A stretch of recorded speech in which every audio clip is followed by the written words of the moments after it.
So now we'll work on problem 8 from chapter 1. Here we're given 3 images, 3 targets from a rifle range, and we are told that target A came from the instructor firing a newly acquired target rifle.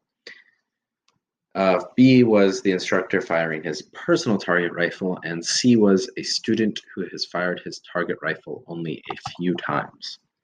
So let's go ahead and reproduce these 3 figures here, roughly. So we can go ahead and draw our bullseye, and then we can put our targets in another color, or our hits. We have something like that. Then for B,